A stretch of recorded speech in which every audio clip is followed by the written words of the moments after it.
sa paghahanap ng trabaho, ano yung experience nyo? Yung sa akin, referred ng friend niya. Yung siya talaga yun. Naghanap siya. O, sige, sa kanya na. Yung sa akin, nasa Pilipinas pa lang ako nag-a-apply na online. So, may mga na-interview na din ako kahit nasa Pilipinas pa. Siguro around may mga na-interview na. Pero hindi talaga ako nakaka-proceed sa next stage ng hiring. Kasi yung mga reason nila, wala akong Australian experience, tsaka yung experience ko daw sa Pilipinas limited lang kasi puro lang daw nag-audit ng government. Parang mas hinahanap nila yung may experience ka sa iba't ibang industries. So, parang isa din siya sa nakadagdag ng anxiety sa akin. Oo, kasi nag-isip kasi tinry ko na. So, parang pag June, na wala pa akong trabaho, parang in-anticipate ko na talaga na parang mahihirapan ako talaga din. Kasi bakit hanggang interview lang ako kahit nasa Pilipinas pa. So, yun lang. Pero, I mean, most likely naman kasi, isa sa mga reasons din nila, parang ano nila na, ay wala pa siya dito. Kasi madalas dito gusto nila nandito ka na din eh. Oo. Pero din kasi, naisip ko din, na-interview na ako mga 2 to 3 companies na din. Okay. So, parang hindi din siguro factor na nandun ako sa Pilipinas. So, parang na-invite ka pa din for interview? Oo, na-invite din naman ako for interview. So, yung factor talaga is, yung sa experience ko. Yung competencies ko na parang hindi nagmamatch sa hinahanap nila. So, kaya nung napunta na talaga ako dito, parang yung resume ko, parang in-overhaul ko din. Na pinifit niya sa description. Pinifit ko din sa description ng ina-applyan ko. Hindi siya overqualified.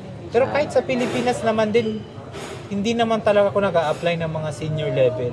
Kasi alam ko na back to ano talaga ako dito, mga entry level positions. Swerte na lang o blessed na lang talaga kung i-consider nila yung experience ko sa Pilipinas.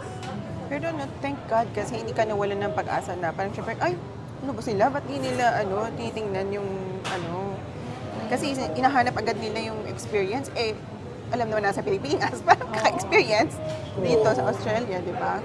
Siguro mga first week din namin, may mga na-meet din kasi kami ng mga ganun yung naging mga accountants din na sinasabi na parang yung mga experience din nila sa Pilipinas at sa ibang bansa parang very solid na.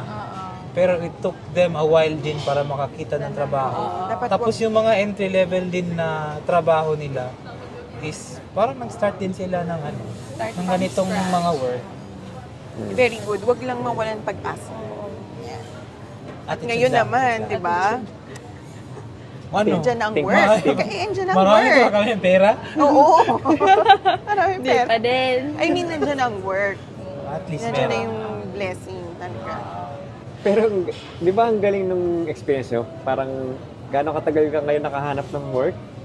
Ako referral, parang isa din siya na nag-push namin na mag-book talaga sa 12 kasi parang gusto ng employer na sa 17 or 18 talaga ako mag-start. Kaya na-push talaga na Tapos talaga na dapat ganito na dito kami by 13. Oo, kasi mag-settle down pa, gano'n. Tapos parang wala akong pahinga. Pagka 18, start agad ng work. Pero blessing din yun. Kasi rare lang naman yun na occasion na nasa Pilipinas pa lang ako, nag-interview na, nag-exam na, tapos pagpunta dito, hindi ko naiisipin. Yes. Kaya blessing din siya. Konting sacrifice lang, ganyan. Oo.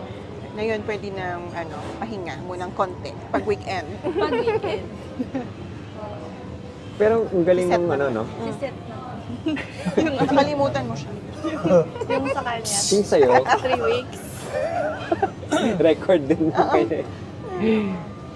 Yung sa akin, 3 weeks din. Pero amazing yung 3 weeks, mahal. Pero kasi Napaka-swerte. parang magaling din talaga. Oo, Hindi. magaling naman kasi talaga. yung ginawa ko, nagpa-pray over ako sa pare. Hindi ko malilimutan, Friday yun, nagpa-pray over ako sa pare. Morning, nagsisimba ako. Oo nga, may Tissue? Wipes? Eh, joke lang. Ready ako. Tapos parang doon talaga, na-feel ko talaga. Kasi parang yung sa... Friday. Nung Friday yan. Oo, nung Friday. Anong petsa nga yun? Basta Friday yun. Second week namin siguro dito sa... Hindi, third week na. Tapos nagkaroon na after nun. Friday morning, nagpa-pray over ako after ng mass. Tapos parang na-feel ko talaga. Ay. Tapos pagkahapon, may tumawag. Ay, wow. Tumatay yung balahibo ko. May tumawag sa akin na ano, na tumawag yung partner. Tapos sabi niya, are you available? Can you come to the office on Monday? Ay, hindi. Wednesday ata ako nagpa-pray over. Wednesday ata ako nagpa-pray over. Parang, Friday yung... Friday ka tinawagan. hindi, Wednesday din. Wednesday din. Tapos Tapos, tinawagan ako. Pinabalik. For interview. For interview, dapat mag-interview na ako on the following day. Parang ganun. Are you available tomorrow? Can you come in for an interview? Tapos sa dami nang in-applyan ko, parang hindi ko na maalala kung alin doon, sino ba yung nandun? Parang pinaulit ko pa. Galing, galing. Pero kasi ate, pagdating namin, kahit nag-work ako, nagsisimba siya everyday. Oo nga Ah. eh. Kasi Amazing. parang wala kang magawa sa bahay naman. Tapos malapit lang yung simbahan namin. Pero first time yun na nagpa-pray over ako sa pare. Hinay ko lang. Tapos, kasi hindi ko naman inano kung anong kumpanya talaga matatanggap. Oo. Kasi yung pinagdasal ko lang yung sa kumpanya na mag-grow ako, na okay yung environment, na okay yung mga workmates, yung boss, yung sweldo. Joke lang, anito. Medyo ano yung sweldo ko, pero okay naman. At least yung Mataas working yan, environment, oo. as a start, Tuloy-tuloy lang Okay yan. Oo. di naman toxic. Oo. Happy, medyo happy din naman ako sa ano. Tsaka enjoy mo muna. Kasi Oo. bago pa lang kayo eh, di ba? Tapos ang bilis na. Interview tapos pagkabukas, may job offer na. Galing. Wow. Oo. Diretso talaga. Hindi na ano. Tapos sabi niya, are you signing the contract? Parang ganun. Ito siya, napupumilit siya. Pakiputok ako. Ilang araw ako naghihintay ng tawag. Yes. So, anong ma-advise nyo nung paghahanap ng work? Ano ma-advise niyo sa Oo. mga naghahanap din ngayon? Wow. Wow. Ako may... Ano, Magpa-pray parang over. Hindi, mindset mo lang na ano, if bago pa lang kayo, start from scratch. Oo. Kasi wala naman talagang ano, greener grass. It's really where you water it. Wow. No Ganda brainer. naman nun. Deep. Baka naman ako doon.